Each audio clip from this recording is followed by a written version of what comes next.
ओम शांति। आज 7 मार्च 2025 के साकार मधुरमा वाक्य हैं मधुबन से। आज मीठे बाप दादा जी ने कहा, मीठे बच्चे, ये अनादि अविनाशी बना बनाया ड्रामा है। इसमें जो सीन पास हुई वो फिर कल्प के बाद ही रिपीट होगी। इसलिए सदा निश्चिंत रहो। तो ड्रामा हूबहू रिपीट हो रहा है। जो कल पहले हुआ वही रिपीटिशन हो रही है।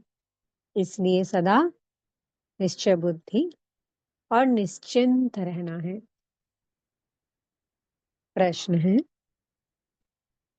ये दुनिया अपनी तमो प्रधान स्टेज पर पहुंच गई है, उसकी निशानियां क्या है? उत्तर है, दिन प्रतिदिन उपद्रव होते रहते हैं। कितनी घमसान हो रही है। चोर कैसे मार पीट कर लूट ले जाते हैं। बिना मौसम बरसात पड़ती रहती है। कितना नुकसान हो जाता है। ये सब तमो प्रधानता के चिन्ह हैं। तमो प्रधान प्रकृति दुख देती रहती है। तुम बच्चे ड्रामा के राज को जानते हो, इसलिए कहते हो नथिंग न्यू। तो इस कलयुग अंत पर प्रकृति कैसी हो गई है? तमो प्रधान। चारों ओर दुख ही दुख है। पांचों तत्व भी दुख दे रहे हैं। बिन मौसम बरसात है, कहीं अकाल है, और एक तरफ है सत्युग में सतो प्रधान प्रकृति। चारों ओर सुख ही सुख है। सब कुछ मर्यादा में है वहां। ओम शांति। अभी तुम बच्चों पर ज्ञान की वर्षा हो रही है। तुम हो संगम युगी, और बाकी जो भी मनुष्य हैं वो सब हैं कलयुगी। इस समय दुनिया में अनेक मत मतांतर हैं। तुम बच्चों की तो है एक मत, जो एक मत भगवान की ही मिलती है। वे लोग भक्ति मार्ग में जप, तप, तीर्थ आदि जो कुछ करते हैं, वो समझते हैं कि ये सब रास्ते भगवान से मिलने के हैं। कहते हैं कि भक्ति के बाद ही भगवान मिलेंगे, परंतु उन्हों को ये पता ही नहीं है कि भक्ति शुरू कब होती है और कब तक चलती है। सिर्फ कह देते हैं कि भक्ति से भगवान मिलेगा, इसलिए अनेक प्रकार की भक्ति करते आते हैं। ये खुद भी समझते हैं कि परंपरा से हम भक्ति करते आए हैं। एक दिन भगवान जरूर मिलेगा, कोई ना कोई रूप में भगवान मिलेगा। क्या करेंगे? जब भगवान मिलेंगे तो क्या करेंगे? जरूर सद्गति करेंगे, क्योंकि वो है ही सर्व का सद्गति दाता। भगवान कौन है, कब आएगा, ये भी नहीं जानते। महिमा भल किस्म किस्म की गाते हैं। कहते हैं भगवान पतित पावन है, ज्ञान का सागर है, ज्ञान से ही सद्गति होती है। ये भी जानते हैं भगवान निराकार है, जैसे हम आत्मा भी निराकार है, पीछे शरीर लेती हैं। हम आत्माएं भी बाप के साथ परम धाम में रहने वाली हैं। हम यहाँ की वासी नहीं हैं। कहाँ के निवासी हैं हम? ये भी यथार्थ रीति नहीं बतलाते हैं। कोई तो समझते हैं हम स्वर्ग में चले जाएंगे। अब सीधा स्वर्ग में तो किसको भी जाना नहीं है। कोई फिर कहते हैं कि ज्योति ज्योत में समा जाएंगे। ये भी रॉन्ग है। आत्मा को विनाशी बना देते हैं। अगर ज्योति ज्योत में समा गई, तात्पर्य उसका अस्तित्व ही समाप्त हो गया, तो इसका मतलब आत्मा विनाशी हो गई। नहीं, मोक्ष भी हो ना सके। जबकि कहते हैं कि बनी बनाई बन रही, ये चक्कर फिरता रहता है। हिस्ट्री, ज्योग्राफी रिपीट होती है, परंतु चक्कर कैसे फिरता है ये नहीं जानते। ना चक्र को जानते, ना ईश्वर को जानते। भक्ति मार्ग में कितना भटकते हैं। भगवान कौन है ये तुम जानते हो। भगवान को फादर भी कहते हैं, तो बुद्धि में आना चाहिए ना। लौकिक फादर भी तो हैं, फिर हम उनको याद करते हैं, तो दो फादर हो गए, लौकिक और पारलौकिक। उस पारलौकिक बाप से मिलने के लिए इतनी भक्ति करते हैं। वो परलोक में रहते हैं। निराकारी दुनिया भी है जरूर, तुम अच्छी रीति जानते हो। मनुष्य जो कुछ करते हैं वो सब है भक्ति मार्ग। रावण राज्य में भक्ति ही भक्ति होती आई है।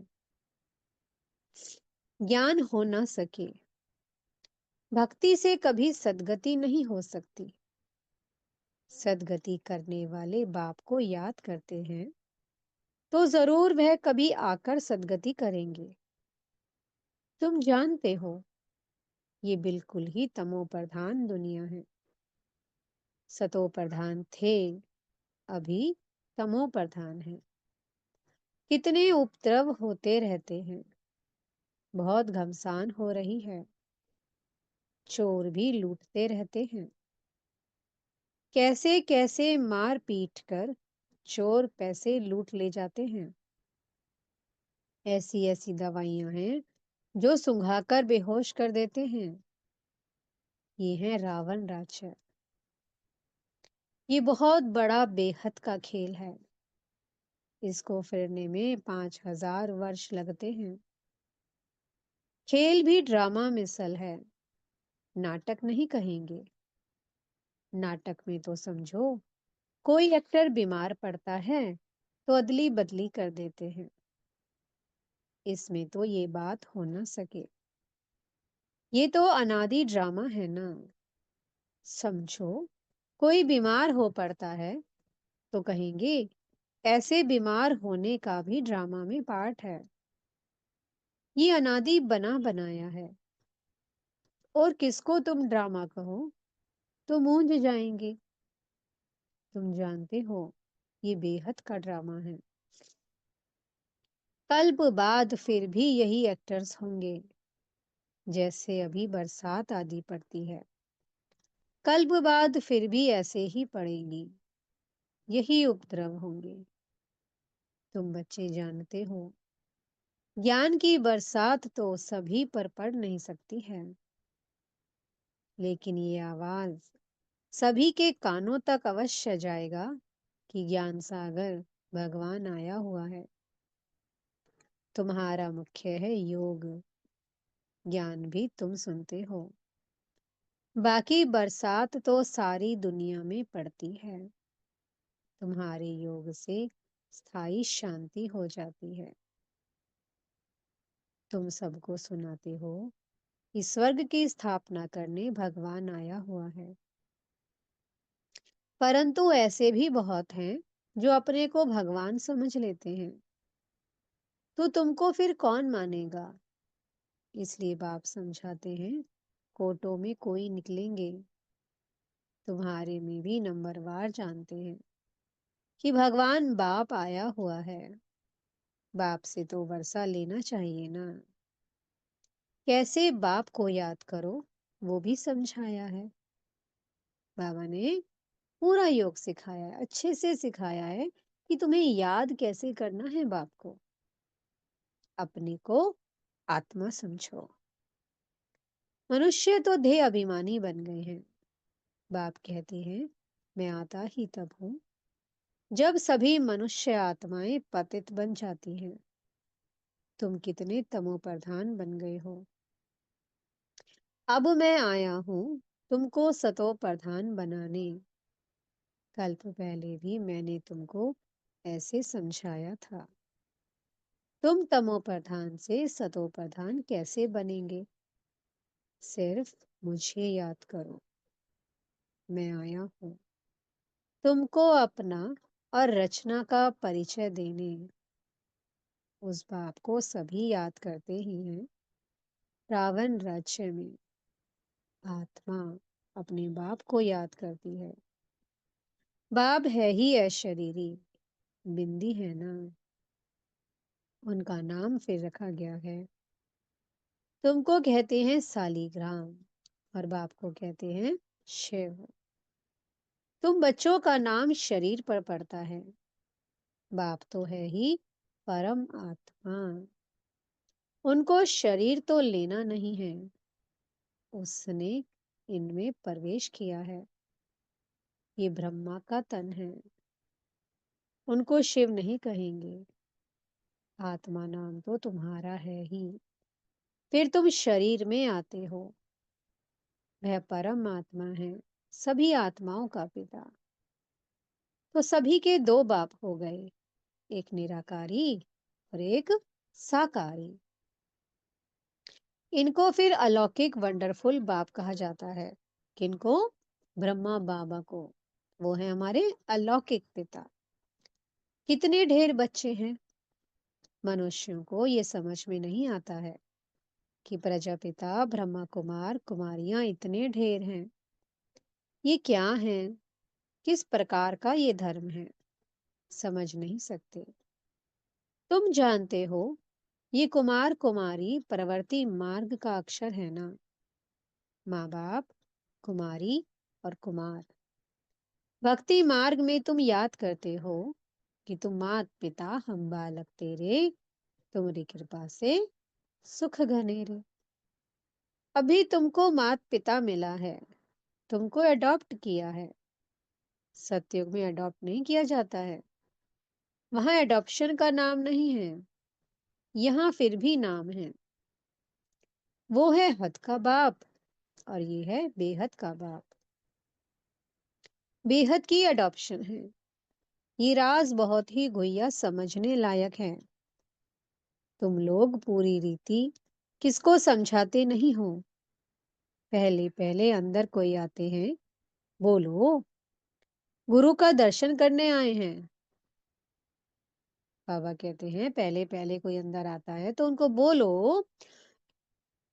कि गुरु का दर्शन करने आए हैं। तो तुम बोलो कि ये कोई मंदिर नहीं है। अगर कोई आपसे मिलने आता है और कोई कहे कि हम गुरु के दर्शन करने आए हैं, तो हमें क्या कहना है? ये कोई मंदिर नहीं है। बोर्ड पर देखो क्या लिखा हुआ है। ब्रह्मा कुमार कुमारियां ढेर हैं। ये सब प्रजापिता के बच्चे हो गए। प्रजा तो तुम भी हो। भगवान सृष्टि रचते हैं, ब्रह्मा मुख कमल द्वारा हमको रचा है। हम हैं ही नई सृष्टि के, तुम हो पुरानी सृष्टि के। नई सृष्टि का बनना होता है संगम युग पर। ये है पुरुषोत्तम बनने का युग। तुम संगम युग पर खड़े हो, वे कलयुग में खड़े हैं। जैसे कि पार्टीशन पड़ गई है। आजकल तो देखो कितनी पार्टीशन है। हर एक धर्म वाला समझते हम अपनी प्रजा को संभालेंगे, अपने धर्म को, हम जिन्स को सुखी रखेंगे। इसलिए हर एक कहते हैं हमारी स्टेज से ये चीज बाहर ना जाए। आगे तो राजा का सारी प्रजा पर हुक्म चलता था। राजा को माई बाप अन्नदाता कहते थे। अभी तो राजा रानी कोई है नहीं, अलग अलग टुकड़े हो गए हैं। कितने उपद्रव होते रहते हैं। अचानक बाढ़ आ जाती है, भूकंप होते रहते हैं। ये सब है दुख का मौत। अभी तुम ब्राह्मण समझते हो कि हम सब आपस में भाई भाई हैं, तो हमें आपस में बहुत बहुत प्यार से शीरखंड होकर रहना है। हम एक बाप के बच्चे हैं, तो आपस में बहुत प्यार होना चाहिए।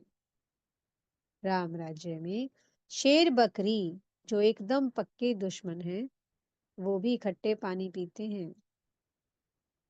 यहाँ तो देखो, घर घर में कितना झगड़ा है। नेशन नेशन का झगड़ा आपस में ही फूट पड़ती है। अनेक मतें हैं। अभी तुम जानते हो, हम सब ने अनेक बार बाप से वर्षा लिया है और फिर गवाया है।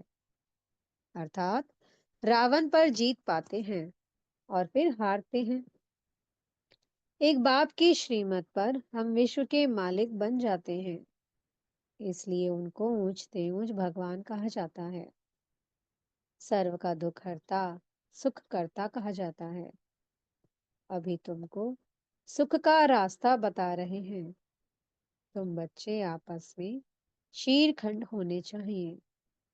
दुनिया में आपस में सभी है लून पानी, एक दो को मारने में देरी नहीं करते।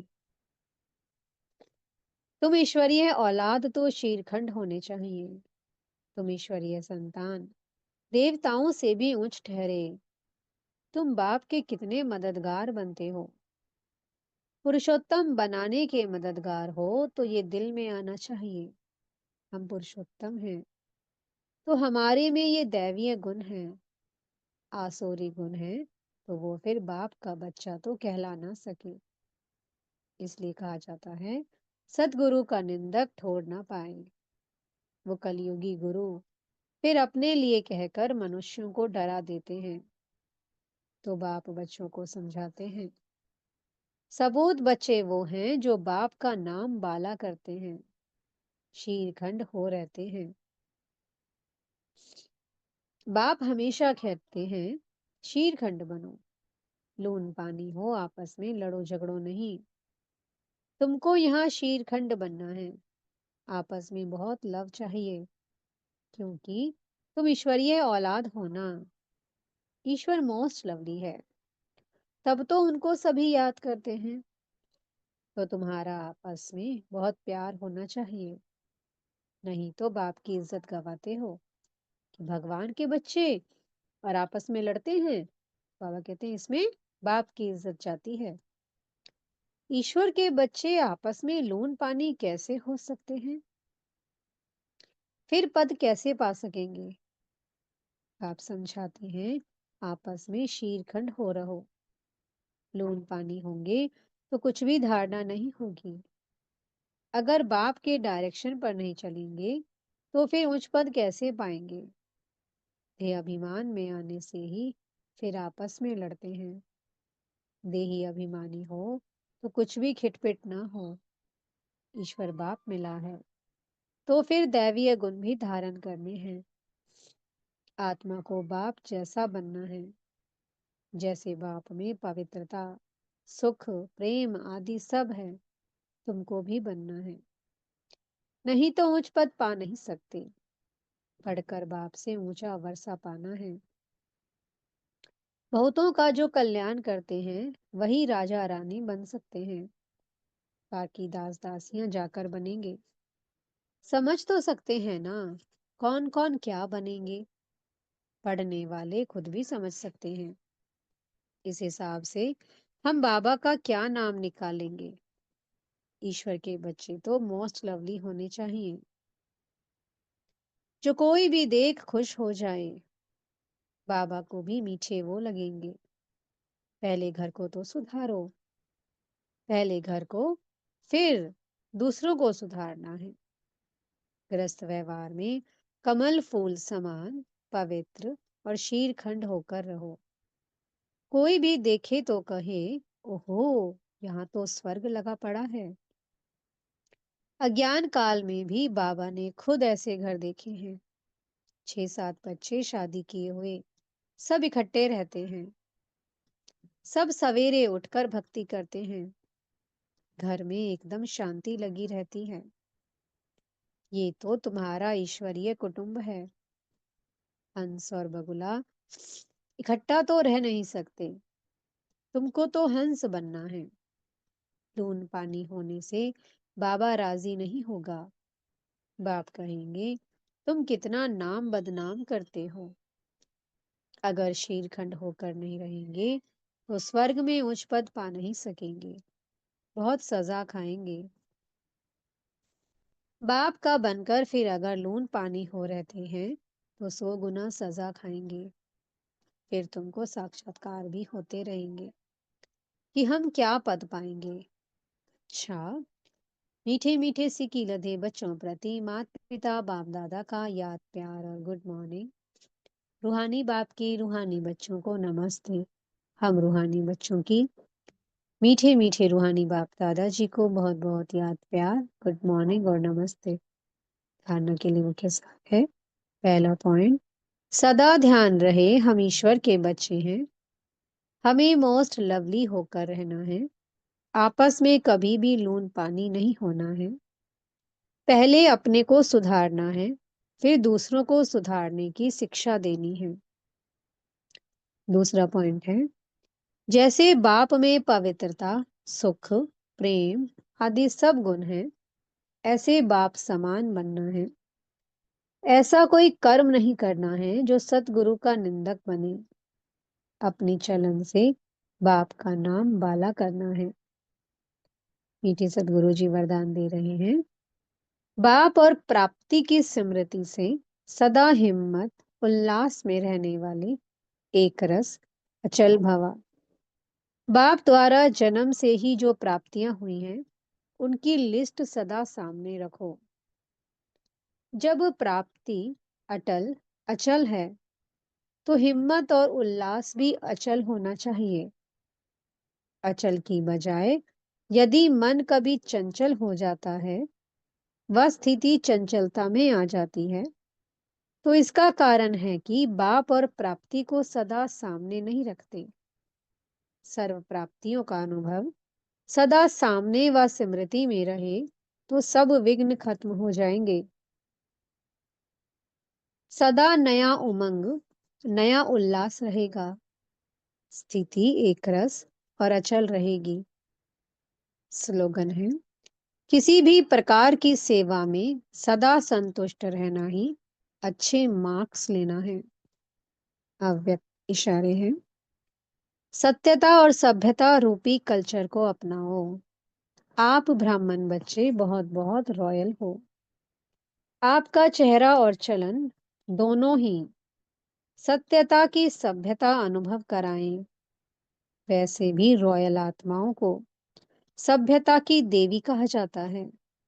उनका बोलना, देखना, चलना, खाना पीना, उठना बैठना, हर कर्म में सभ्यता, सत्यता स्वतः ही दिखाई देती है। ऐसे नहीं कि मैं तो सत्य को सिद्ध कर रहा हूं और सभ्यता हो ही नहीं, तो ये राइट नहीं है। ओम शांति। बहुत बहुत शुक्रिया प्यारे प्यारे हमारे मीठे मीठे बाप दादा जी का। ओम शांति।